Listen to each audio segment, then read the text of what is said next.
Breadwinner ng kanyang pamilya, si June. Pero 3 taon na siyang hindi nagtatrabaho. Pirmi na lang kasi siyang nakahiga sa kwarto. Si June kasi, hirap gumalaw. Ang kanyang mga kamay, lumobo, nagkasugat-sugat pa. Kumikirot-kirot dito sa kamay at sa mga nadideform na bahagi ng kamay ko. Ang kanya namang mga paa, nangingitim. Ang salarin sa kanyang parang pagkabalda, gout.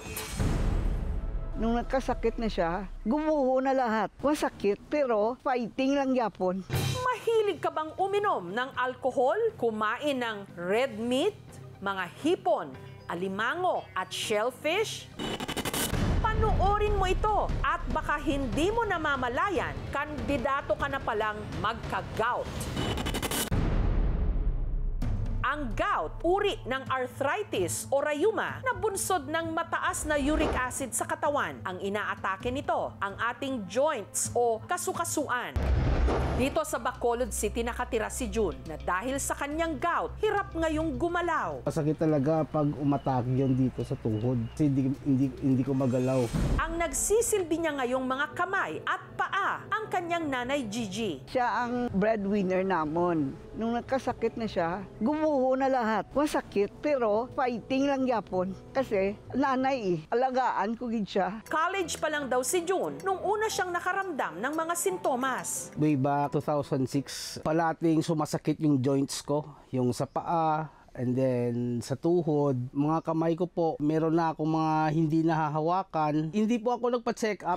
Hanggang unti-unti na itong lumala. Umakyat na sa tuhod, sa siko at saka dito sa balikat ko. Kamay ko, unti-unting nagde-deform. Lumala na ng lumala. Ang isa raw sa posibleng dahilan ng pagkakaroon niya ng gout, alak. Malakas akong uminom. Tuwing may okasyon, inom kong inom. Nagsisisi po ako sa lifestyle ko noon. Kung alam ko lang ito magiging epekto, sana di ko na po inabuso yung sarili ko. Ayon sa tala ng Philippine Rheumatology Association, mahigit 1 milyong Pilipino ang may gout. Ang mga mataas sa uric acid, mga shellfish, mga dark meat. One trigger for gout is your beer or alcoholic drinks. Hyperuricemia is also associated with heart attack, diabetes, pagsira ng ating kidneys, no? Kung merong crystals ng uric acid pumunta sa kidney, hindi siya basta-basta natatanggal eh. So it stays there and talagang magkaka-deformity sa mga joints. Pero walang quick fix. Parang alta presyon yan eh. For life din siya. Usually, kailangan rin ng maintenance na gamot.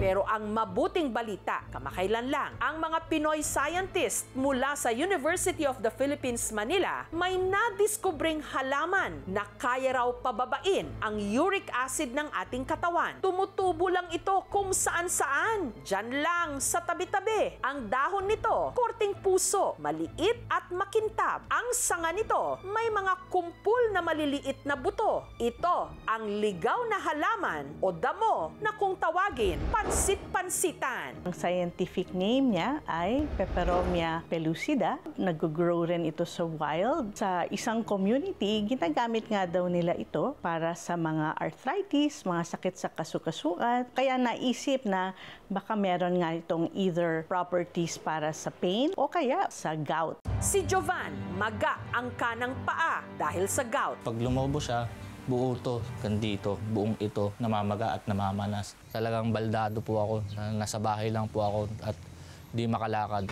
Ang inirekomenda raw sa kanya ng kanyang biyanan, pansit-pansitan. Nakita lang nila sa bakuran po nila. Ang mga nakuhang dahon, pinakuluan niya. Nung lumamig, kanya itong ininom. Bago matulog po sa gabi, yun po talaga yung ginawa ko. Walang pait, halos parang tubig lang. At matapos lang daw ang mahigit 2 buwang pag-inom ng pinakuluang dahon ng pansit-pansitan, himalang umimpis ang pamamaga ng kanyang kanang paa. Dahil sa pansit-pansitan, di na ako bumibili ng gamot. Pero epektibo ba talaga ito?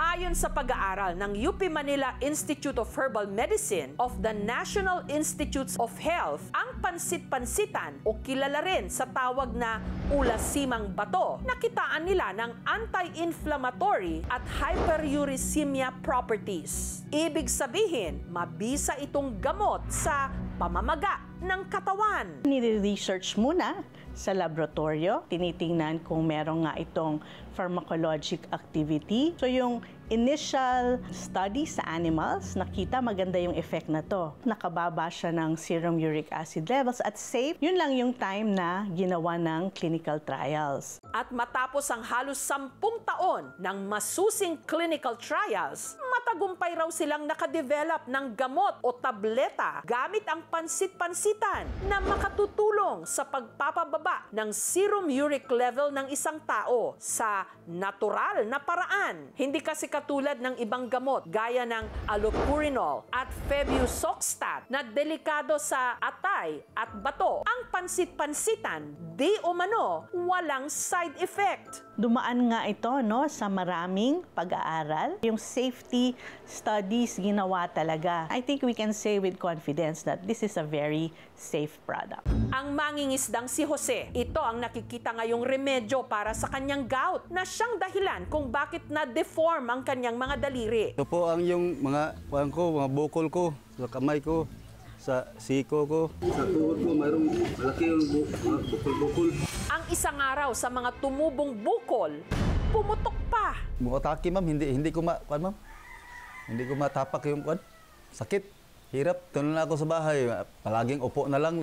Para maibsan ang sakit na dulot ng kanyang gout, may inireseta raw sa kanyang gamot. Mahal, ma'am, yung mga gamot ni reseta ng doktor. Pambili na lang ng bigas. Pero paglilinaw ng UP Manila Institute of Herbal Medicine of the National Institutes of Health, may limitasyon din ang kakayahan ng kanilang pansit-pansitan tablet. Kung deformed na yung joint, hindi niya maaayos yon. Pero as maintenance medication to keep the serum uric acid levels normal, I think this will be a very good drug. Maraming diseases ang pwede niyang ma-prevent kung maagapan natin na ma-normalize po natin yung ating serum uric acid level. So lifestyle, diet, exercise rin, important para yung joints natin na move natin. Lots of water also para mailabas natin. Those are ways to avoid having a high uric acid levels. Ang Technology Transfer at Business Development Office ng UP Manila naghahanap ngayon ng mga katuwang upang matulungang dalhin ang halamang gamot na ito sa merkado. It is really the vision of the Institute of Herbal Medicine na makadevelop tayo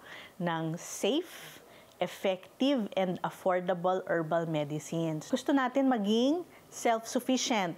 Hindi tayo import ng mga gamot. Hindi naman magkaka-scarcity kung ang mga tao gagamit nito para sa kanilang personal use. Yung seeds, kahit yung stem cuttings o kaya yung leaves, ipaplant lang natin, madali po siyang tumubo. Usually by 2 to 3 months, pwede na siyang ma-harvest. Nakaka-boost ng pag-asa, lalo na sa katulad namin may mga gout. Malaking tulong yun, ma'am. Kapag yan gamot kayo nandito na sa bakuran.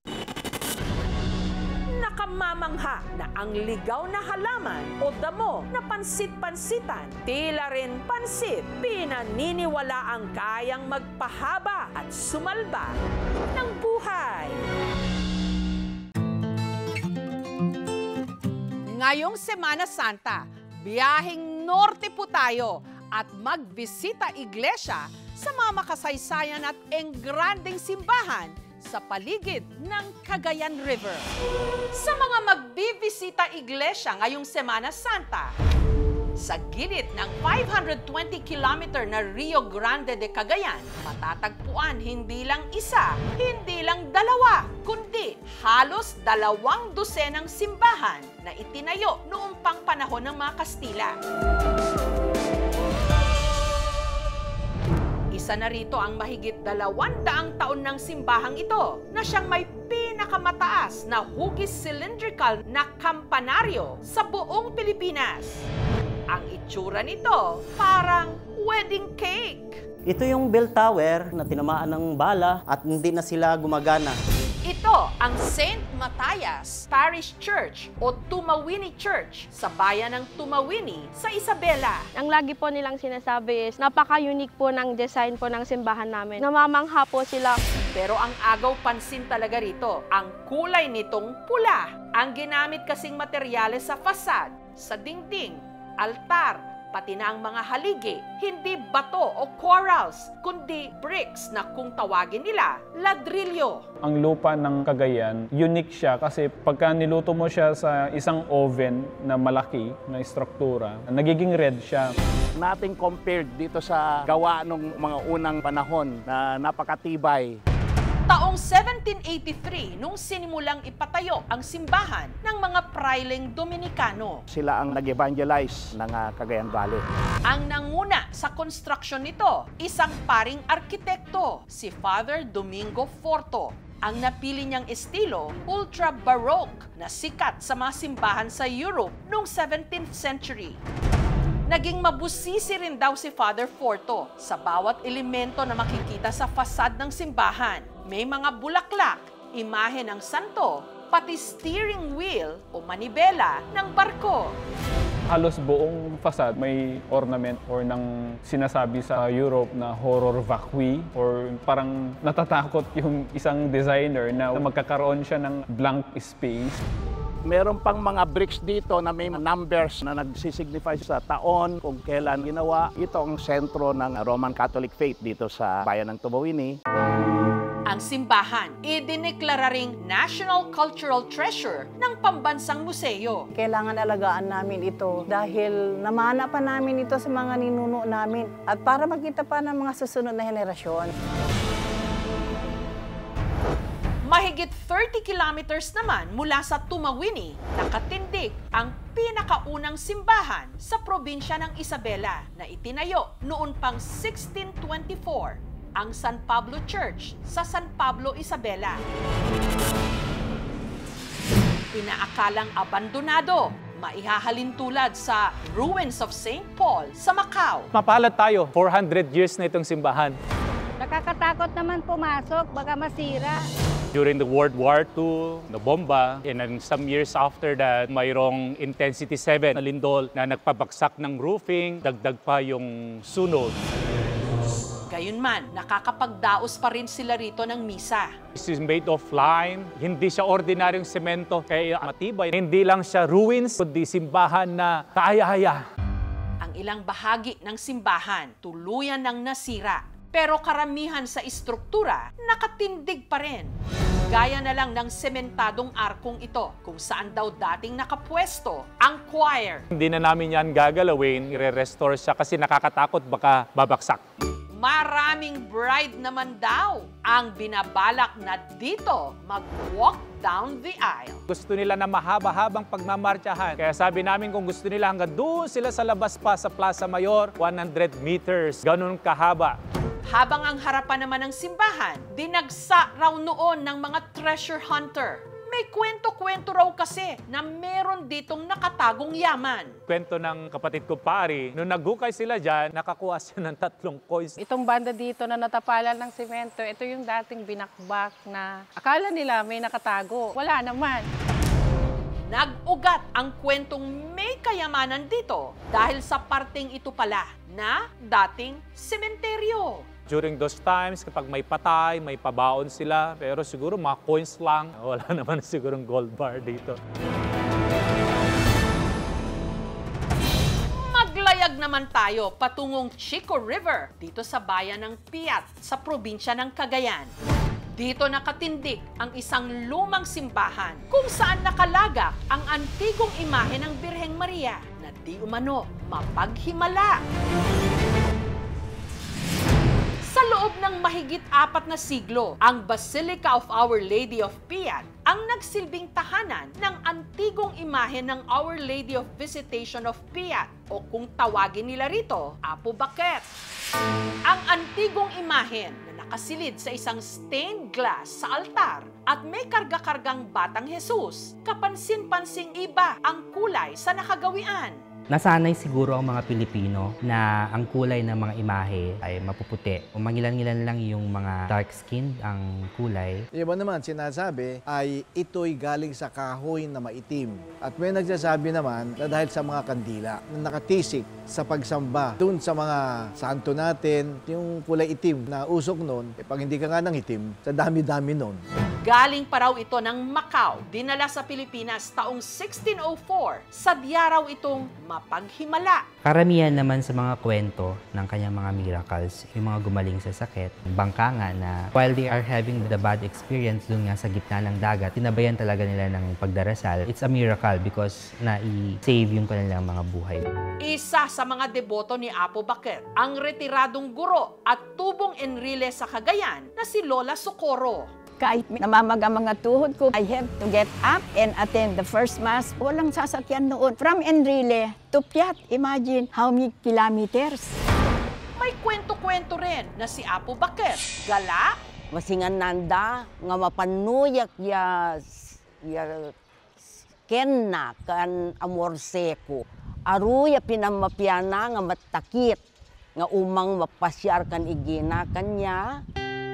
Nung nabiyudang araw si Lola Efigenia, kay Apo Bakit niya ipinagkatiwala ang buhay nilang mag-iina. I have 9 children. Hirap na hirap po ako. Sa awan ni Mama Mary, nakatapos silang lahat. Ang mayayamang kwento ng makasaysayang mga simbahan na isulat sa libro ng Spanish architect at author na si Javier Gijo. When I got for the first time in the Philippines, I was really very surprised about these buildings. I started to be interested in the heritage of Philippine churches in Cagayan Valley. It's important to know where you come from, and it's important for Filipinos because it talks about their identity. Cagayan Valley, yung mga settlements niya, katabi ng Cagayan River. Ang ilog, ang pinaka-efficient na highway ng mga tao dito sa Cagayan Valley noon.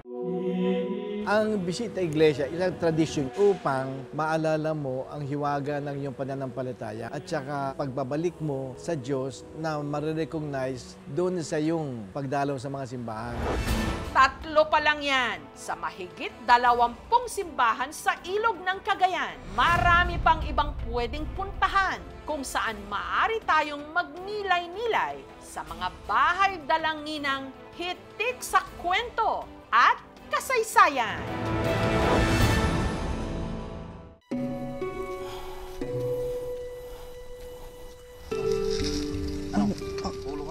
Tila napaaga ang penitensya ng magsasakang si Roberto. Punta kami ngayon ng eye center kasi schedule niya ngayon yung check-up. Habang binabagtas kasi niya ang malubak at maputik na daan sa kanilang bukid,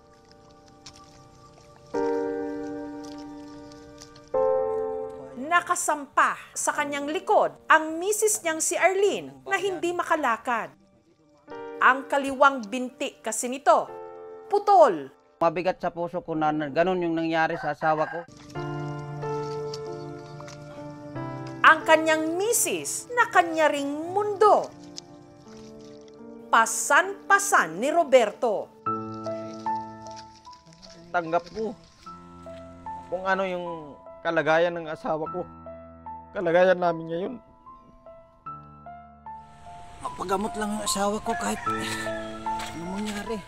Ikaw, hanggang saan ang kaya mong pasanin? Sa ngalan ng pagmamahal.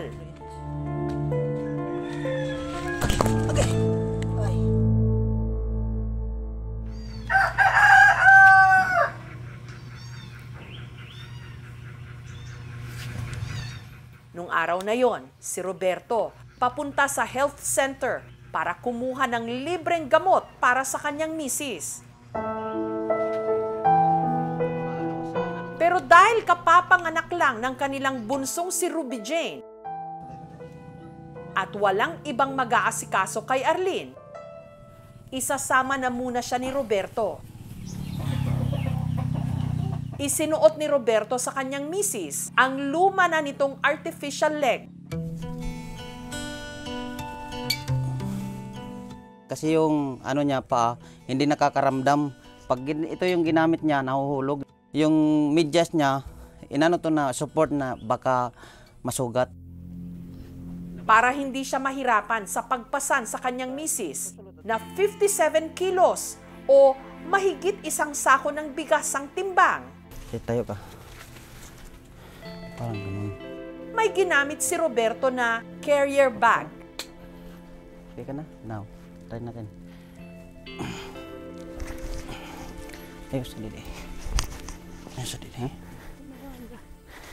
Ito. Kumpara sa ibang araw, mas maputik itong daanan.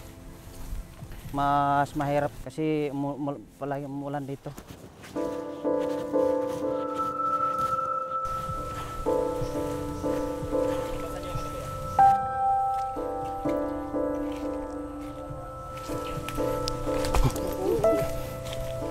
Maraming beses na kami na natumba. Nahulog kami dito sa palayan, yun sa Pilapil, na basa kami.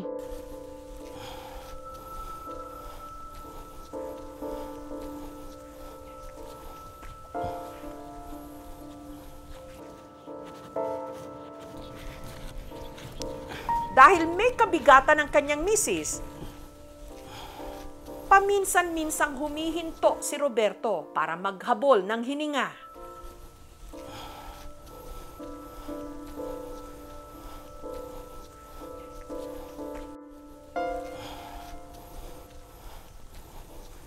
Matapos ang halos 20 minutong lakaran, narating ng mag-asawa ang kalsada. Mahingal pero kahit mahirap kakayanin. Maging okay lang ang asawa ko. Sana po may makuha po kaming gamot. Pagdating namin dito, naghuhugas ako ng paa.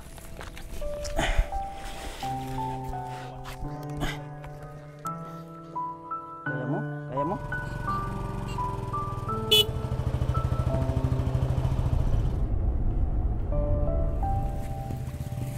Katagan ko ito na 30. Metformin.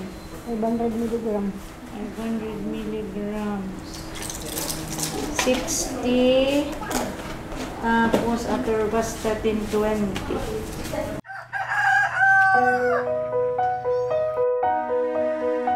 Gising ko ng umaga, nagluluto na ako ng pagkain para sa kanya. Nag-ano na rin ako na asikaso para tubig para siya maligo.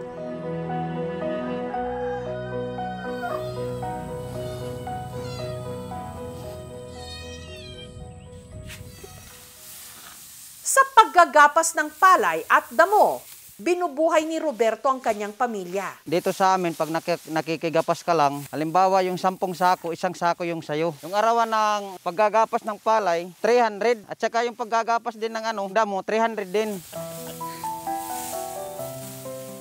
Bago naputol ang kaliwang binti ni Arlene, katuwang siya noon ni Roberto sa bukid. Sumasama po ako sa asawa ko sa paggagapas po ng palay. Talaga lumulusong sa putikan yung asawa ko.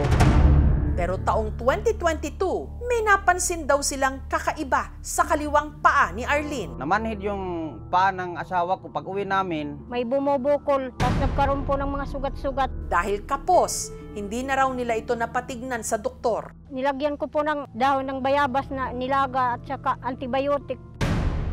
Mas lalong lumalap. Tapos umabot din dito sa ilalim ng talampakan. Para yung 1 linggo, ang daling mabulok yung paan niya. Mabaho po, tapos nilalanggam po siya, nangingitim po siya, saka namamaga. Masakit po, hindi po ako makalakad ng maayos. Naalarma raw sila nung isang araw si Arlene, nilagnat, nahirapang huminga at kinumbulsyon pa. Nagpa-hospital na po ako kasi hindi ko na kayang sakit. Pagdating ko po sir sa hospital, itinest po ako ng blood sugar. Noon lang nalaman na meron pala siyang type 2 diabetes. Sa huling pagsusuri ng dahilan bakit maraming namamatay sa Pilipinas, dati-rate number 7 siya. Nitong 2022 to 2023, umakyat ito sa pang-4. 3.99 million ang may diabetes. At ang nakakabahala rito, karamihan ng mga may diabetes sa Pilipinas, hindi pa sila nadadiagnose. Dahil sa lala ng sugat sa paa ni Arlene, inirekomenda ng doktor na i-amputate o putulin na ito. Pag hindi po ako pumayag na putulin ang aking paa, baka daw ako mamatay. Kaya kahit labag man sa kanyang kalooban, pumayag si Arlene. Bakit di mama pa? Hirap na kami. Bakit napunta pa sa amin yun? Kahit sinong tao, di gugustuhin. Masakit sa kalooban ko na mawawalan po ako ng paa. Malungkot kasi hindi na po mababalik sa dati po. Ganito na lang po ako habang buhay. Gusto ko pa pong gumaling. Gusto ko pa pong kasamang buong pamilya ko po. Yung depressed talaga siya. Sabi ko, nandito kami ng mga anak mo, di ka namin iwanan. Linggo-linggo kami, nagpupunta kami doon sa simbahan. Dadasal, Lord, bigyan mo lang yung asawa ko ng lakas, araw-araw. Sa kabila ng kanyang kondisyon, pinipilit pa rin tumindig ni Arlene sa sarili niyang mga paa.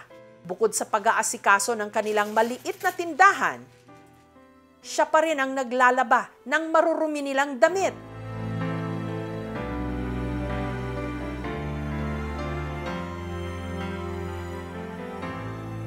Nag-aalaga sa anak ni Ruby Jane sa tuwing meron itong klase. Exercise ko na rin.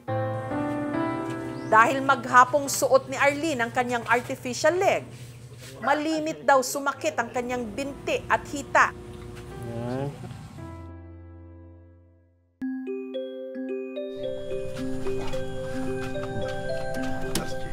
Ito lang nakaraang buwan, kasamang ilang emergency responders mula sa kanilang munisipyo. Komportable ka? Anong komportable? Sige. Ikaw, Len. Okay. Sinamahan namin sina Roberto sa check-up ni Arlene.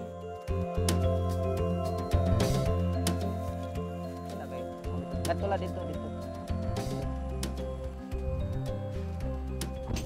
Makalipas ang halos 1 oras na biyahe, nakarating sila sa Eastern Visayas Medical Center sa Tacloban City.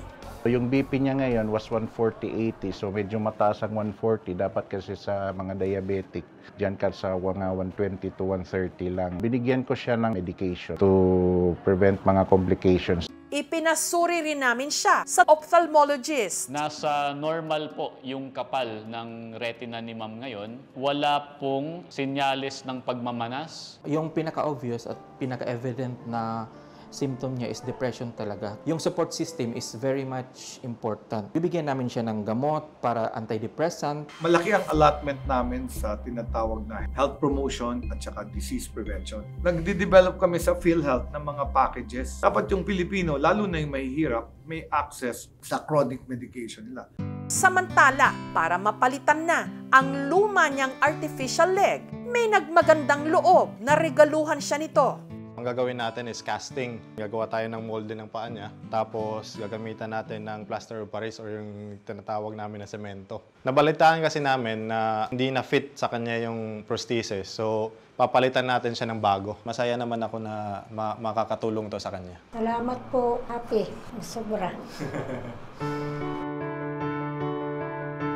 Makalipas ang 1 buwan, bumalik sina Arlene sa klinik para isuot ang bago niyang prosthetic leg.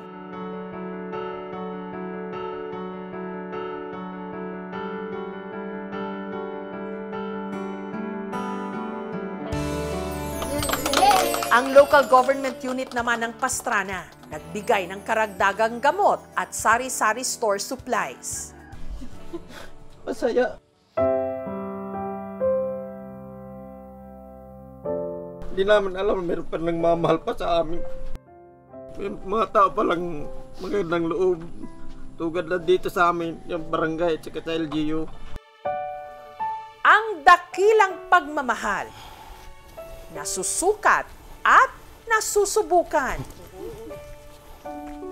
Kung handa kang pasanin ang lahat sa ngalan ng pag-ibig. Hindi ako magsasawa sa iyo na buhatin ka, alagaan ka.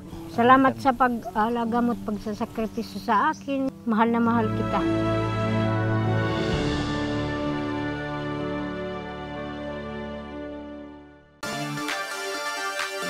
Isa siya sa pinakamainit na kapuso leading men ngayon, si David Licauco.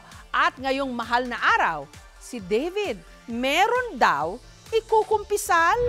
May ilan tinatamaan ng kasakiman. Ang bango niya! Nais siyang masolo. Good morning! kinaiinggitan ang tinatamasa niyang kasikatan at pag-usbong ng mga negosyo. At kahit pa wholesome ang packaging niya ngayon sa sambayanan, patuloy pa ring pinagnanasaan. Maraming araw ang nagkakasala ng dahil sa'yo. First time, ginoo ko. O pambansang ginoo, David Licauco. Somebody say, Pogi? I have something for you. Si David, bibida na rin ngayon sa pinakabagong handog ng GMA Pictures, ang comedy satirical film na Samahan ng Mga Makasalanan. Bakit hindi tayo gumawa ng church group? Dahil mahal na araw na at panahon ng pagtitika, si David may mga ikukumpisal. Ilan ng babaeng iniyakan mo? Aba, nagbilang. Kailangan natin balikan. May mga nakukulangan daw sa pag-arte mo. How do you react to that? Can you tell us about what happened? You almost died. Yeah. Ikaw ang dahilan kung bakit nag-break si Barbie at saka si Jack. Ito yung confess, di ba? Suki namin si David dito sa KMJS. Nakapagpa-happy ka ng tao. It's an honor for me. Pero unang beses ko pa lang siyang makaka-one-on-one interview. Oras na para sa True Confessions. Mr. David Licauco. David, salamat sa interview na ito. Salamat rin po na in-interview nyo. Marami ka raw ikukumpisal? Depende po sa inyo. Sa mga tanong nyo. Una, ikumpisal mo nga kung sino si David Licauco. Ako po ay isang aktor, entrepreneur, anak sa magulang ko na si Eden at Jolan Licauco, and a friend. Let's talk about your movie first. Ang Samahan ng Makasalanan. Ito po ang Samahan ng Makasalanan na ipapalabas po sa April 19, 2025. The premise of the story is I'm a priest. Welcome to Santo Cristo San. And I come to a new city na ang mission ko was to help them be better. Nagsimula si David ng pamude-modelo, pa-support-support. Hindi ka na maaaring bumalik pa sa loob. Hanggang nabigyan ng meteor roles. May mga nakukulangan daw sa pag-arte mo. How do you react to that? I think everyone na magsisimula po ng isang trabaho, hindi naman po talaga magaling kaagad. Obviously, before po, hindi po talaga ako magaling. Banu ako nun. Kita nyo naman eh. Nandaya siya. Pinakatumatak na ginampanan niya si Fidel, kapareho ni Clay o ni Barbie Forteza sa Maria Clara at Ibarra. Mula noon, sinubaybayan na ang roles na ginampanan niya. Kasi sabi nila, para daw magaling kang aktor, dapat marami kang pinanghuhugutan. Oh. Well, to be fair, iyakin po talaga ako. Iyakin? Oo. Last time, hinatid ko yung sister ko sa Australia. Naiyak po ako. Kasi parang, uy, ito yung baby girl ko dati ha. Tapos ngayon, big girl na. One time, pinanood ko yung brother and sister ko sa UAAP. Volleyball players kasi sila sa Ateneo. Pagpasok ko ng arena, nakita ko sila. Umalis ako. Bakit? Naiyak ako. I went to the CR, hindi ko kaya manood. And also, sa relationships, di ba? Sometimes, kapag na-overwhelm lang ako sa nangyayari, for example, sobrang mahal mo yung babae, naiyak na ako. Ilang beses ka na ba umiyak? Feeling ko sa lahat naman po ng aking relationships, naiyak ako. Ilan ng babaeng iniyakan mo? Aba, nagbilang. Wait lang ha. Kailangan natin balikan. Si...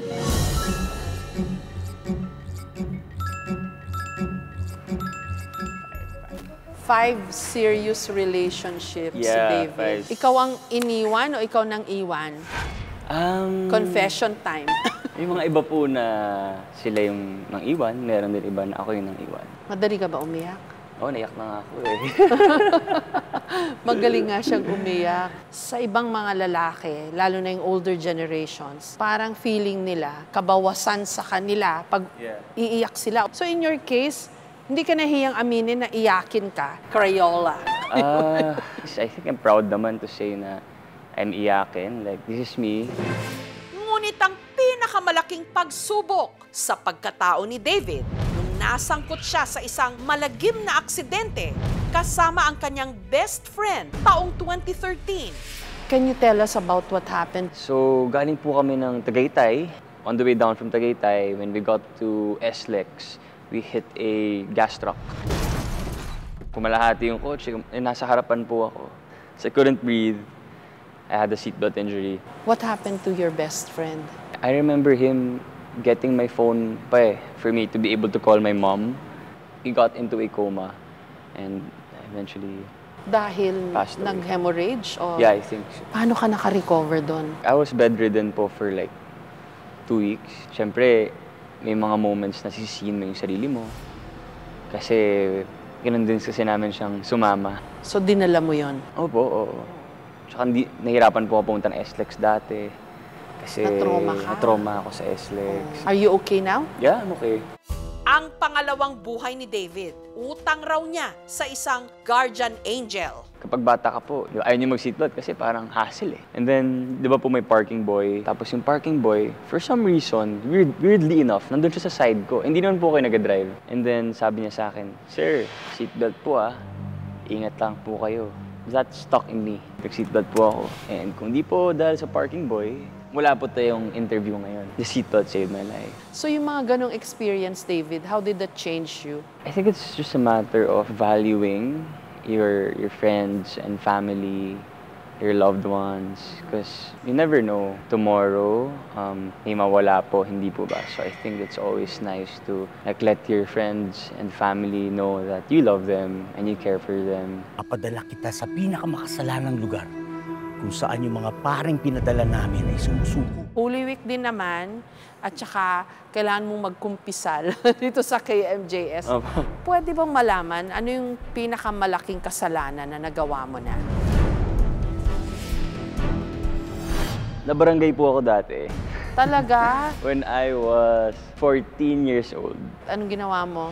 Alam niyo po yung ding-dong ditch? Mag-ding-dong ka sa isang bahay, tapos tatakbo ka. Kasama ko yung mga barkada ko. Sa isang bahay lang po kami nag-doorbell for 3 days.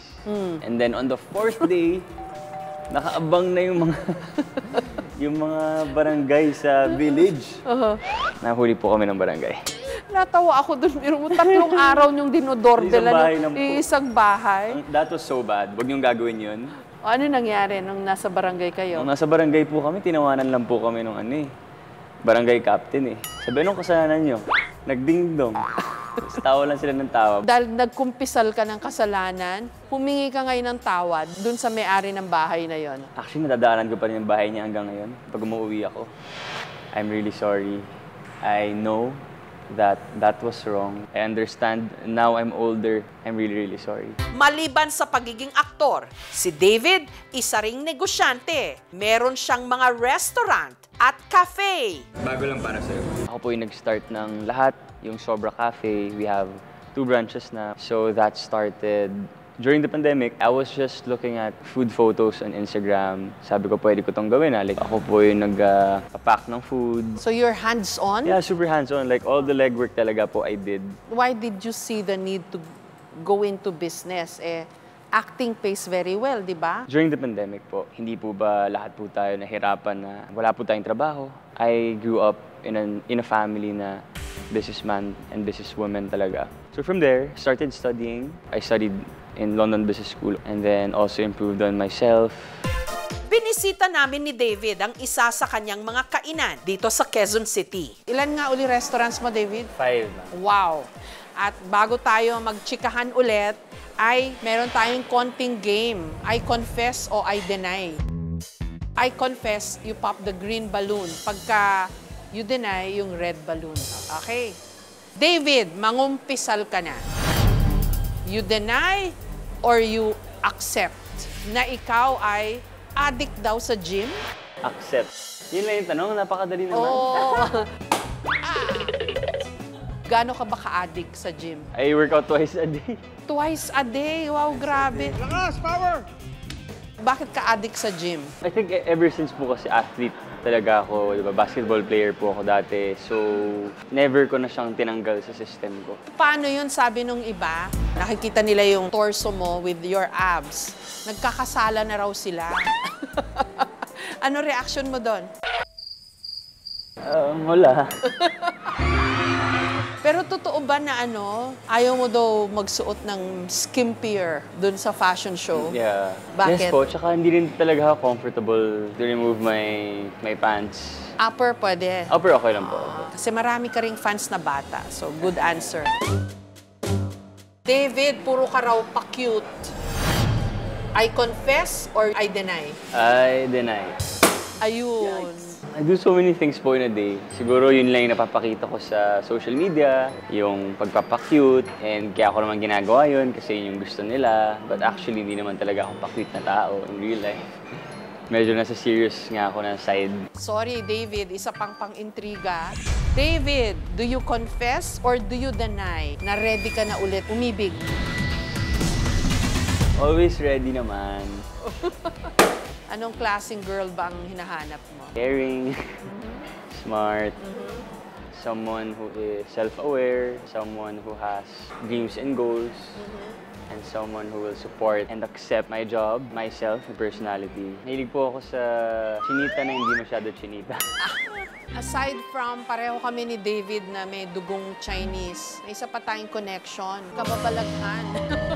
Kasi ang KMJS madalas nag-feature ng mga scary stories. Nandito na naman siya!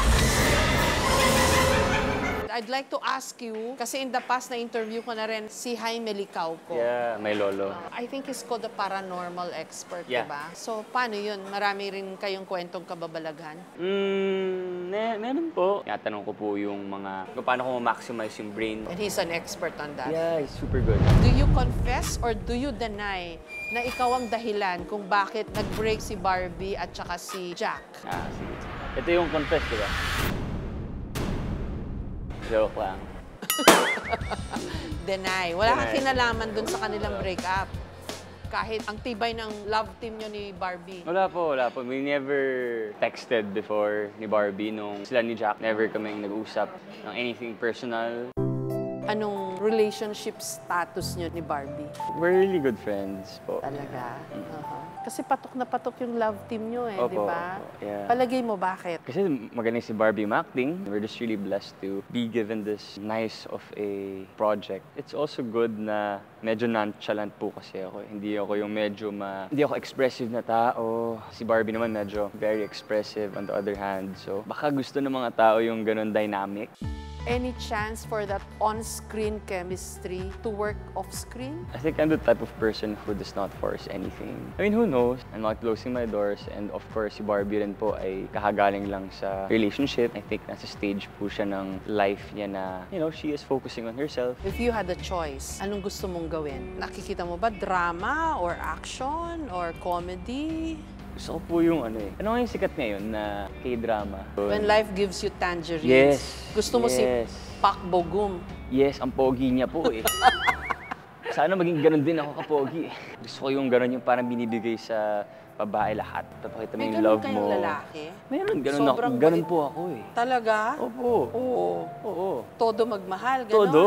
David, baka may gusto ka pang sabihin sa fans mo and then paki-invite mo na rin yung mga viewers natin to watch your movie. Hi everyone! Thank you po for supporting me. Samahan ng Makasalanan. Please watch. Kasama ko po dito si Sanya Lopez and Mr. Joel Torre and a lot more. Maganda po yung pelikula. Promise. Lahat tayo makasalanan. Maraming mga pagkakataon na sinisisi ang ating mga sarili sa ating mga pagkukulang at pagkakamali. Tinatanong kung bakit ang iba wala na habang tayo'y narito pa.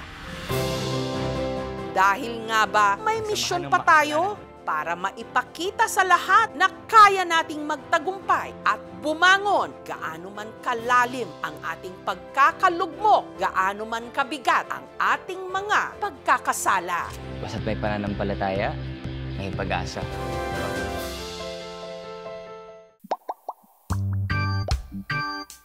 Ang pagiging mali-mali, namamana raw Katulad ng nangyari sa mag-iina sa South Cotabato. Pero tuod eh. Tama o mali? Kapag nagulat sila, uulitin nila ang kanilang maririnig. Diin na ang mga kalabato. Tama! Tama o mali? Kung ano raw ang sasabihin mo. Buga! Matik nang gagawin din nila ito. Tama! Ang mga babae sa video, hello guys! Taga rito sa Tampakan, South Cotabato. Ang binansagang Mali Mali Family.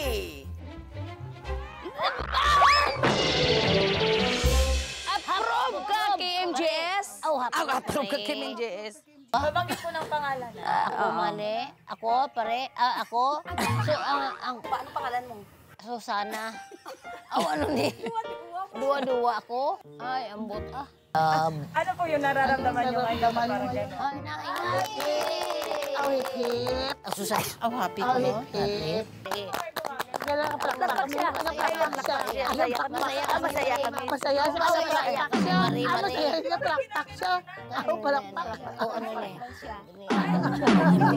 Ay, di magplakpak. Sana lang susunod kung ano yung nakikita namin. Dahil sa kanilang pagiging mali-mali, paborito tuloy silang i-playtime o lokohin ang kanilang mga kapitbahay. Ginugulat namin sila. Kung ano ang i-action namin, i-action din nila. Lahat kami magtawanan. Ang pinakamatanda sa kanila, ang 67 anyos na si Susana.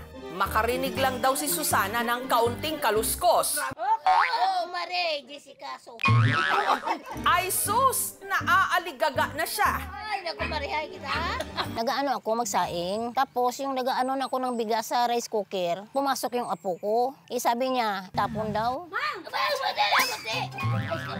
Malapit ko na natapon. Mabuti lang inano niya ang rice cooker.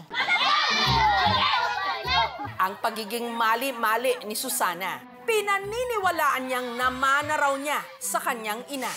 Katunayan, madalas niya raw itong ginugulat noon hanggang sa hindi na lang niya namalayan.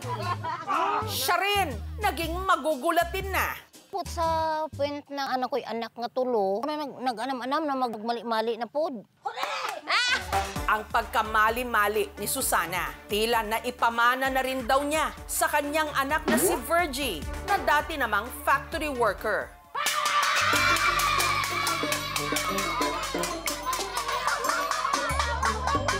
Ang ginatrabahoan ko, abi nga kaning sa Jinsan, nang yung bowl bala na ma'am, 5'5" na stainless. Pero may na mahulog ang mga sartin. Di ako aram ko sa production. Pero maminti ko siya na makibot. Ang kapatid ni Virgie na si Mary Ann, mali-mali rin katulad ng kanilang nanay Susana. Ay, masuk. Ay, nagahulog ang gold. Ay, nagahulog ang gold. Dirawan, nagaulan, kwarta, ma'am. Nagaulan, kwarta, ma'am. Ay, may gold. Gamay lang lagpok, bala ang mabatian ko. Ano ko dayon, daw gapanik ko dayon.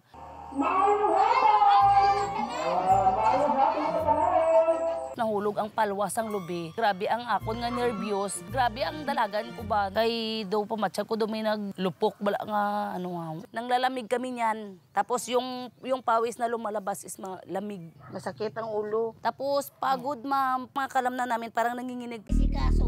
Pero si Susana, may isa pang iniisip na dahilan ng kanyang kondisyon. Nung nanganak ako, parang kaisa lang pa lang ako nakaligo. Nagtrabaho na. Nag-umpisa, namaga yung dito ko. Abta na siguro mga isa kasi mana, nilagnat ako. Na-admit ako. Isabi ng doktor, nabinat daw. Bye-bye! Sa kanilang pamilya, hindi lang daw si Susana at ang dalawang anak niya ang may pagkamali-mali. Pati na ang pinsan niyang si Nelda. Pero ang hinala naman niya, kinarma raw siya dahil madalas niya noong pagkatuwaan ang kondisyon ni Susana. Sige kami kakadlaw, sige kami ka sundog-sundog sa ilang amon-amon. Di namon kalibala na balin sa amon nga nagsala kami. Gayunman, sa halip na ikahiya ang kanyang pagiging mali-mali, hinayaan na lang nilang mapasama sa vlog ng anak ni Susana na si Ellen. Yun yung bonding namin. Yung content talaga namin is daily routine ng naming magkapamilya. Kung marami man ang naaaliw, may iba namang na-OOA-han sa pinaggagawa nila. Gawa-gawa lang para sumikat. Ang kanila raw kasing pagiging magugulatin, di umano, scripted, tama o mali. Yeah, mali ka. Yung mga nagsasabi na scripted ito, meaning hindi nyo kami kilala. Hindi namin obligasyon na i-explain namin ang sarili namin sa inyo. Ganito kami. So kung anong nakikita nyo, ganyan na kami. Abuang do kami, ma'am. Dahil mali-mali, sakit. Hinahayaan na lang. Oo. Oh, first time. Kaya sakit sa first time. Importante Wala yung naman isip kami namin. magawa, Ang mali. Anong mali sa amon? Ano siya? Bahala sila sa buhay nila. Sabi ko nga minsan, bakit ganito tayo? Parang tinatanong din namin ang sarili namin. May mga pagkakataon din daw na dahil sa kanilang kondisyon, muntik na silang maaksidente. Hindi ko makuha ang cellphone, mahal ko daan. Gaya ni Nelda na dahil sa pagkataranta, minsang napatakbo sa gitna ng kalsada. Nagagi man ang dump truck. Tigin sudlog ako sa tong upo namon, mayo lang kay gibutong ko sang upo ko kung wala siguro na bungguan gid ko sang dump truck. Si Mary Ann naman, hindi rin nakontrol ang kanyang pagkagulat nung minsang binusinahan siya habang minamaneho ang kanyang motor. Bigla akong preno lahat. Handbrake at saka foot brake. Tumilaob yung motor pag ganun. Oh. Nagising na lang ako. Doon ako sa center. Hindi na ako talaga nagamotor kasi na-trauma na ako. Habang si Virgie, dahil madalas daw magulat sa gitna ng pagtatrabaho, napilitan tuloy mag-resign. Daw, ano ba nang hindi ka makatrabaho sa ano mong kay kung isa makibot ka. Gusto ko na mapa-check up yung mga kapatid ko tsaka si mama ko kung ano bang klaseng ano talaga yan, condition. Naawa ko sa ate ko. Sa kondisyon nila. Mula South Cotabato, sinamahan ng aming team ang mag-anak sa General Santos City para kumonsulta sa isang doktor. Sa biyahe pa lang, makailang beses na silang nagulat.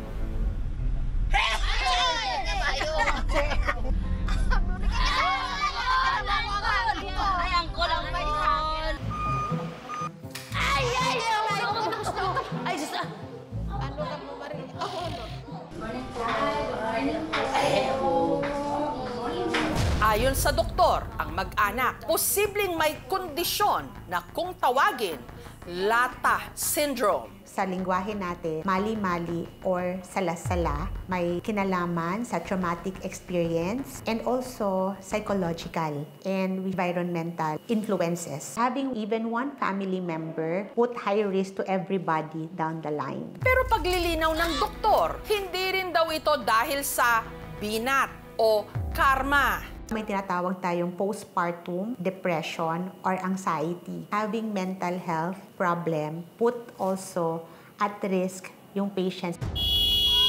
Gayunman, may paraan naman daw para mabawas-bawasan ito. We give up soft drinks, chips, chocolates, coffee, tea because it can produce a hyper response and also sobrang pagod, huyat, malipasan ng gutom, stress, avoid the triggers, nagugulatin, kasi they cannot control it. So they can be abused. This is an eye-opener to us that this condition talagang nag-i-exist. Ako nagpasalamat man ako nga naklaruhan nga kami mga normal.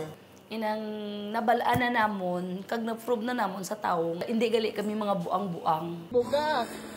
Sa content namin, magkakaroon talaga kami ng adjustment kasi mas importante pa rin talaga ang health ng aking pamilya. Sa kabila ng pagiging mali-mali, sina Susana, may nagagawa pa rin naman daw na tama. Yung mga anak ko, 6 sila lahat. Mga mababait din sila. Mapagmahal sila sa bawat isa. Sana hindi na magpunta pa sa next generation namin ba? Sana sa amin na lang yan sana. Oh, Mare, Jessica, Soho. Mas madalas nga lang na napapansin ang mga pagkakamali. Pero may ilang hindi naman ito sinasadya.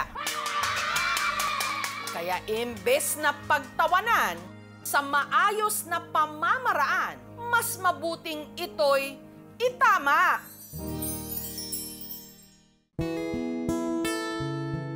Ngayong bakasyon, masarap pa ring balikan ang mga laro ng ating kabataan na talaga namang nakakasenti. May nagsalpukan kamakailan ng mga grupo ng kabataan sa Daan Bantayan, Cebu.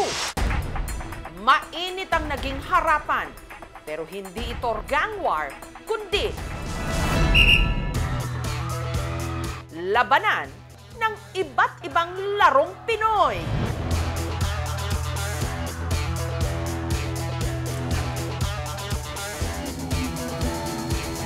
Ito ang kanilang taunang sangguniang kabataan Olympics. The youth nowadays often playing online games, kaya gumagawa kami ng activity na maging productive yung mga kabataan. Lunay Mabante! Sa taong ito, 5 purok ang nagtagisan. Mag-ingay para sa Purok Tawaay! Tawaay kaya pa? Yahoo! Small but terrible naman daw ang mga tiga-Purok Tangige. Girl power ang ipinangtapat ng mga tiga-Purok Suno. Habang naka-geng-geng fit ang Daan Bantayan fashion icons. Go, go, go! We fight, we go, we fight here. Ang susubukan nilang patalsikin sa trono ang defending champion na Purok Molmol. Pagkabata, palagi namin yung nilalaro kaya for the win kami dyan. Ang 5 grupo magtatapat sa iba't ibang mga laro. Ang mananalo sa bawat laro makatatanggap ng puntos para sa kanilang grupo. Ang may pinakamaraming points sa huli ang siyang tatanghaling kampiyon. Ang unang laro, sipa o kung tawagin nila rito, takyan. Ang last man kicking, ang pambato ng mga dating kampiyon. Kaya 1 point para sa Purok Molmol. Naglaro rin sila ng luksong lubid o jumping rope. Ang Purok Tawaay tumagal ng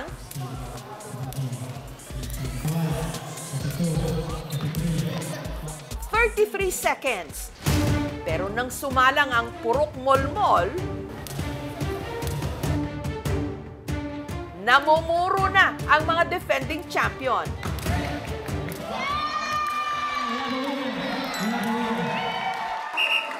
Hanggang sa sumalang na sila sa highlight ng palaro, ang labay bola o yung kung tawagin ng iba, touch ball. Dito, mag-uubusan sila ng lahi gamit ang bolang gawa sa tumpok ng mga dahon. Ang mga defending champion nadihado. Ang kanila kasing star player na si Maikem nasugatan. Pero kahit may injury, tuloy ang laban. Hanggang sa ang Purok Molmol itinanghal pa ring kampiyon. Nag-uwi sila ng 2,000 pesos. Iipunin namin ito at gagastusin sa aming mga palaro din sa aming purok. Masaya kami na may ganitong activities kasi para kami bumalik sa pagkabata. Ang mga kabataan naman dito sa Mahayag, Zamboanga del Sur, simple lang daw ang kasiyahan.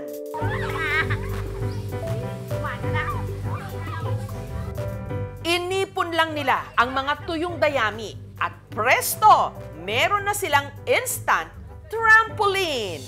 Parang kupso na sa kanila ba kasi tumatalbog-talbog sila. Hindi kayo mayo tumbling sa inyo. Masayang, malamig. Tulan niyo uli. Pagkatapos tumambling-tambling, ang grupo nangolekta ng dahon ng saging. Para maglaro naman ng bahay-bahayan. Tatandaan mo pa ba?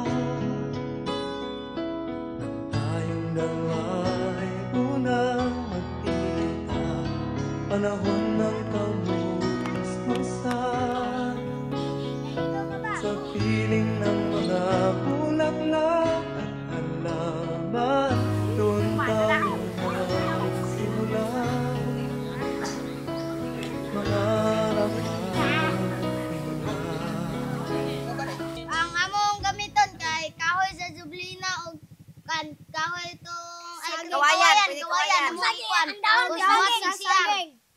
Sa kanilang kusina, nagluto ang mga bata.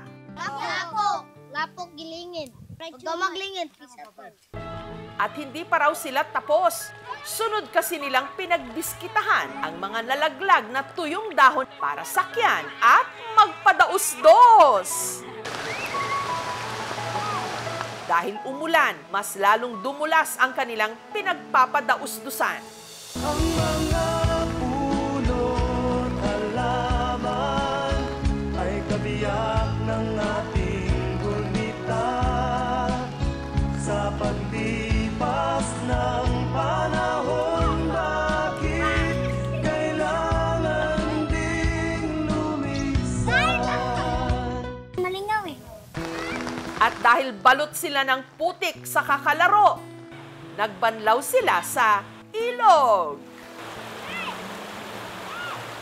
Panahon ng pagkakataon ay babalik ba ang kahapon? Ang sarap namang maging bata ulit. Sa panahon kung kailan ang mga kabataan tila nakatali o nakatitig sa gadgets, nakakatuwang makita na may ilan pa ring pinipiling maglaro sa labas. Lakas maka-throwback! Kaya naman marami ang nasenti sa TikTok videong ito. Ikaw ay nagbalik, tulad ko rin ang iyong pananabik, makita ang dating kanlungan. Ng mga batang masayang naghahabulan sa palayan na para bang walang kaproble-problema sa mundo. Saan nahanapin pa? Ang drone footage, kuha ng videographer na si Julian dito sa kanilang barangay sa Urdaneta City sa Pangasinan. Pumunta ako sa bukid, nare-reminisce sa akin habang nakikita ko yung mga bata naglalaro. Dahil ako bilang dating bata na palalaro rin sa bukid. Kaya kinuhanan daw sila ni Julian ng drone shot. Lumilipas ang panahon, kabiyak ng ating gulita, ang mga pulot halaman, bakit kailangan lumisan? Gusto kong bigyan sila ng video na paglaki nila, mapapanood nila to at maaalala nila yung mga masasayang moments nila nung bata pa sila. Ang mga bata sa video, ang barkada ni JP. Tumatakbo na po kami dun sa bukid kapag 4 na. Atay ko yung tayo sa bukid. Mas masaya po dito, mas malawak po. Habulan daw ang nilalaro nila sa nag-viral nilang video. Pero ang paborito raw nila talaga, tumbang preso.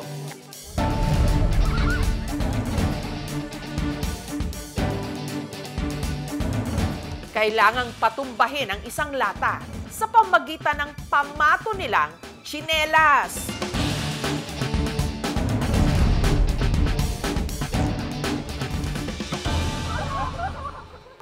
Pero si JP na maliit, dehado. Bagal po akong tumakbo. Kaya madalas po ako taya. Naduga po sila eh. May nagigigam ng bado. Nasaan ko po yung taya. Burot sinasabi po na. Ang mga pulot halaman ay kabiyak ng ating gulita sa paglipas ng panahon. Bakit kailangan ding lumisan? Mas masaya maging bata. Minsan, ang problema mo, kung makatakas ka sa nanay para pupunta sa kapitbahay, makipaglaro, yun lang ang basic na problema. Pag lumaki ka na, maraming obligasyon. Para sa akin, kung pwede palang bumalik sa maging bata, gusto kong bumalik kasi ang saya maging bata. Ngayong bakasyon, maraming mag-uuwian sa kani-kanilang mga probinsya. At kapag makita ang mga dati nilang palaruan, muling manunumbalik ang kabataan. Lumilipas ang panahon, kabiyak ng ating gunita. Kung kailan ang mga ito lang ang ating nilalaro, hindi pa ang laro ng buhay. Lumisan, panahon ng pagkakataon, babalik ba ang kahapon?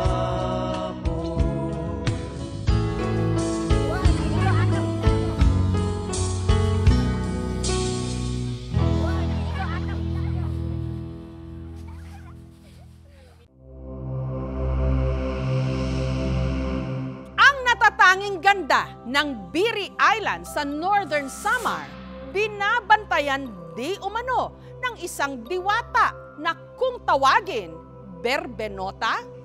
Para sa iba, kwentong bayan lang ito, kathang-isip. Pero bakit maraming mga tiga Samar ang nagpapatotoo sa kanyang kwento? Matagal nang kinikiliti ang ating imahinasyon ng maalamat at modernong syudad di umano ng Biringan na di umano may portal sa iba't ibang bayan ng Samar. Pero sunod sa mga engkanto ng Biringan, may isa pang kwentong bayan sa Samar na magpahanggang ngayon, marami pa rin ang nagpapatotoo at naniniwala ang kwento ni Berbenota.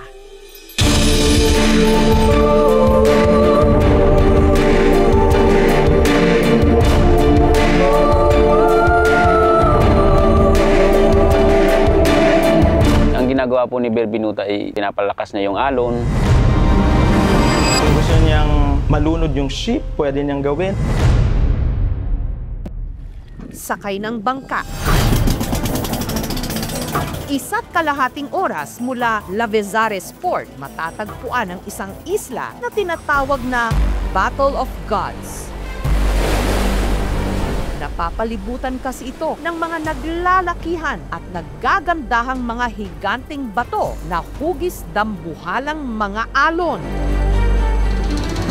Ito ang ipinagmamalaking Biri Rock Formations sa isla ng Biri sa Northern Samar. Meron kaming 7 stunning rock formations. Pero ang mga taga-isla may paalala sa mga dadayong turista. Bawal po tayong magingay doon at magkalat. Respetuhin ang isla kung ayaw daw matikman ang puot ng bantay nito, si Berbenota. Si Berbenota daw, yung ang pinakamalaking tao dito daw sa Biri. Ang mga disgrasya raw kasi sa isla, gawa ni Berbenota. Kayang-kaya raw kasi nitong kontrolin ang mga alon. Siya daw yung nag-guide sa mga ship. Kung gusto niyang malunod yung ship, pwede niyang gawin. Katunayan, si Berbenota ang itinuturong dahilan kung bakit may isang maliit na barko na sumadsad sa rock formation ng Biri noong dekada 90 matapos ito di umanong hampasin ng malalakas na alon. Pagtingin daw nila, pier, sobrang liwanag. At si Berbenota, hindi lang daw kwentong bayan. Nung maliit pa ako, nakita ko siya doon sa tabing dagat. Katunayan, nalitratuhan na raw ito. At ako lang ang may kopya niyan sa buong Biri. Ano nga ba ang itsura ni Berbenota? Ang sinasabing tahanan ni Berbenota, ang isa sa 7 rock formations sa Biri Island, ang Magasang Rock Formation. Ang Magasang Rock Formation ay tunuturing na palasyo ni Berbenota. Nanalangin siya sa mga diwata, sa mga Diyos, na gawing bato yung palasyo niya para protektahan yung mga naninirahan doon. Bago tayo makarating doon, so dadaan muna tayo dito sa tulay. So pagdating po sa dulo, lalakad po tayo ng mga 15 to 20 minutes po sa dagat po. Tamang-tama kasi ngayon low tide eh. Pero sulit naman ang pagod dahil ang view mula sa Magasang Rock Formation, makapigil hininga. Tanaw kasi mula sa itaas ang naglalakihang alon ng Pacific Ocean. Parang nasa ibang mundo. First time ko makakita ng lugar na to. Walang katulad. Gayunman, ang tour guide na si Henry may paalala. Bawal po tayong magsulat sa bato, lalo na po bawal po tayong sumigaw at magkalat. Si Berbenota raw kasi masamang magalit. Ang ginagawa po ni Berbenota ay pinapalakas niya yung alon.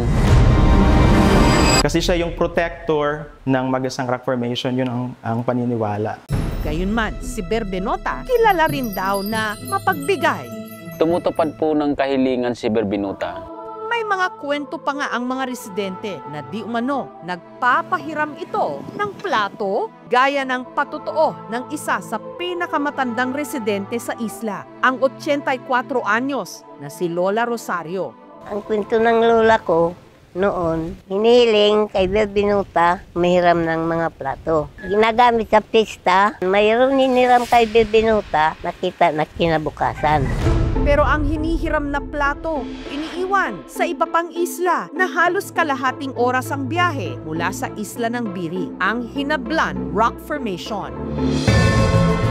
Ang sabi ng tatay ko, ito daw yung pinagpapahingahan niya nung araw. Basag na lang na plato nakikita.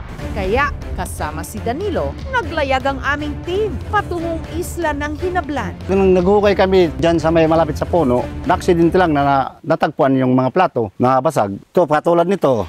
Ito ang pinakadulo ng plato para silang palayok. Ganito ang nahukay namin ng mga plato noon. Pinagsama-sama namin itong mga basag, ganito talaga ang nangyayari. Parang platito. Ito. Naniniwala talaga kung ito ang plato ni Berbenota dahil ito ang sabi ng tatay ko eh. Pero paano nga ba nagsimula ang kwento tungkol kay Berbenota?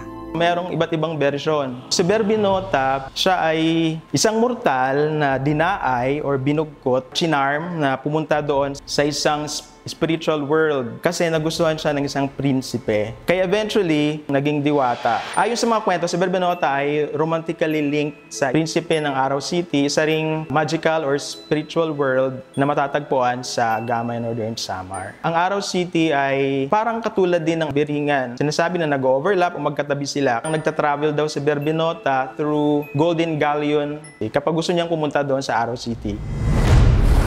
Pinaniniwalaan din ng mga taga-isla, kagaya ni Lola Aida, na si Berbenota tumulong sa kanila nung nakaranas sila ng matinding taggutom noong dekada 90. Nag-ayo kami kang Berbenota ng pagkaon kasi nanay nagugutom kami.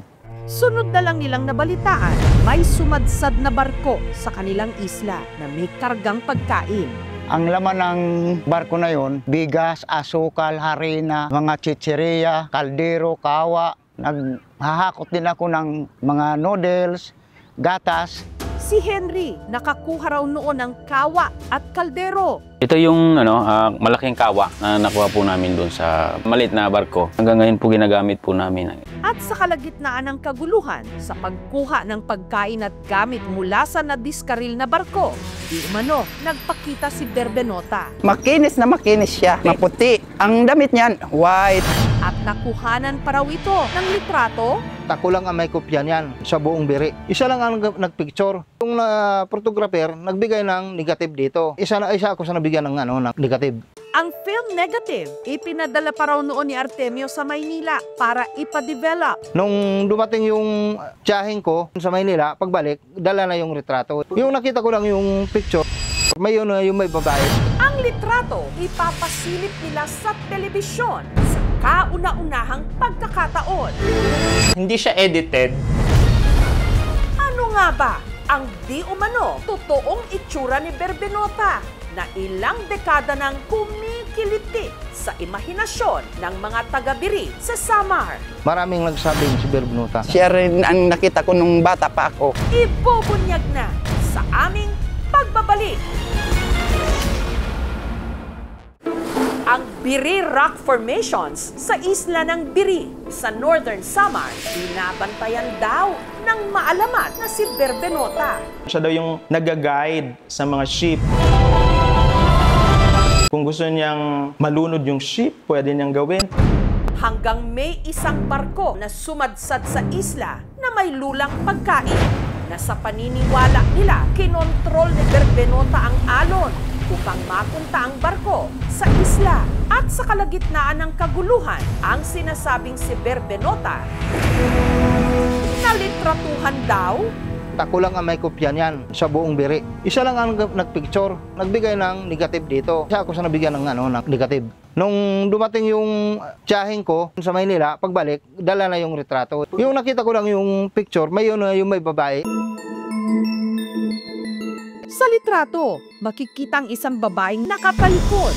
Medyo matangkad ito, nakasuot ng puting damit. Parang white lady. Ang ulo niya parang nakapusod na buhok. Nakaharap siya sa nakahimpil na maliit na barko na parang nakamasid sa mga residente. Maraming nagsabing si Berbinota. Natakot ako. Siyempre, hindi naman karaniwang tao yan. Siya yung Berbinota na yun. Kaya ang nakita ko nung bata pa ako. Ipinagtanong-tanong na rin daw nila noon kung sino ang nalitratuhang babae. Pero wala raw nakatukoy. Sigurado kami hindi residente dito yan. Kung taga rito yan, kilala namin. Siya nga ba talaga si Berbinota? Samantala, sa aming pagsasaliksik, kumpirmado ngang may maliit na barko na sumadsad sa isla ng Biri noong dekada 90. Ngunit ang pagsadsad nito sa isla, hindi raw dahil sa malalaking alon na sinasabing kinontrol ni Berbinota. Nagdiferensya yung makina, kaya hindi na tumatakbo hanggang sa sumadsad na dyan. Sunod naman naming ipinasuri sa isang eksperto ang litrato kung saan di mano napicturan si Berbinota. Medyo mahirap din siya kasi ma-analyze due to all of the damage and grunge na texture, kumbaga. Hindi siya edited, pero nagbibigay siya ng shape ng tao. Masyado nakapokus yung photographer doon sa mga tao, pero hindi niya napansin na biglang may dumaan. Nagmukha siyang malaki dahil nasa foreground siya, which explains why malabo siya compared doon sa mga ibang tao doon sa picture.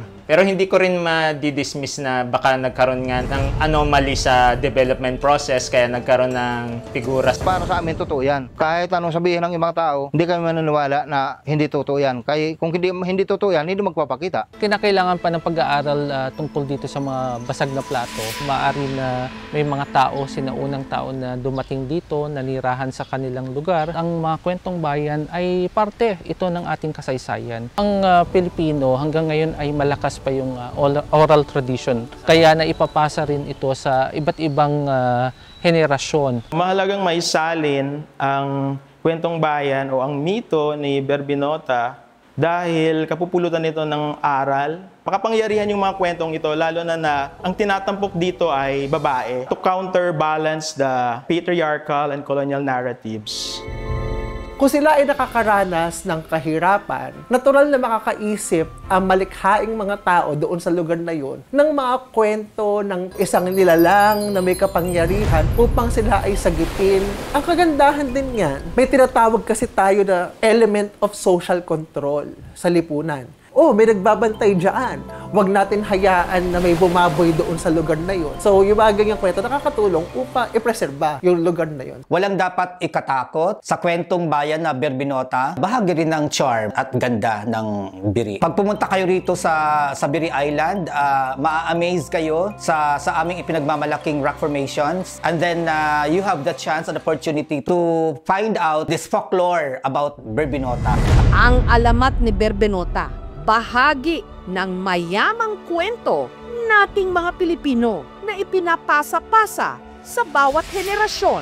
Totoo man o hindi ang mga istorya, patunay ang mga ito ng yaman ng ating kultura at patuloy ding nagbibigay ng ganda at misteryo sa napakamaalamat na Biri Island.